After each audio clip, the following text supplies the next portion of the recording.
Hey guys, আসসালামু আলাইকুম। আজকে আমার আম্মু লাল শাক দিয়ে ট্যাংরা মাছ পাক করব। প্রথমে দিয়ে দিল তেল,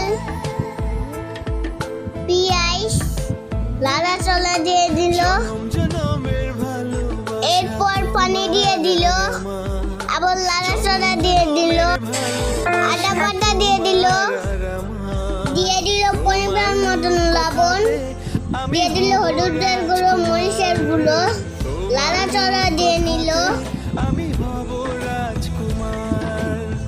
মাছ দিয়ে দিল, আবার নাড়াচাড়া দিয়ে নিল। ভালোভাবে কষিয়ে নিতে হবে। মাছগুলো কষানো শেষ হয়ে উঠে একটা বাটিতে রাখলো, তারপর দিয়ে দিল লাল শাক।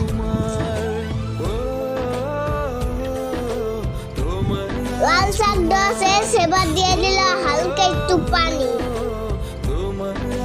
এবার ঢাকনা দিয়ে ঢেকে রাখতে হবে। ঢাকনাটা উঠিয়ে নাড়াচাড়া দিয়ে দিল যেন না নিচে লাগিয়ে যায়। কতরি শাক দিল, শাকগুলো পোটা একটুখানি হয়ে গেছে।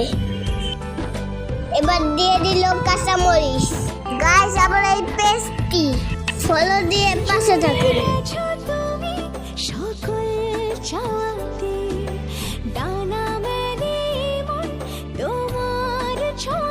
এবার দিয়ে দিলাম মুখে রাখা ট্যাংরা মাছ। ভালোভাবে নাড়াচাড়া দিয়ে পুরাটা সরে। এবার হয়ে গেল আমার লাল শাকের ট্যাংরা মাছ।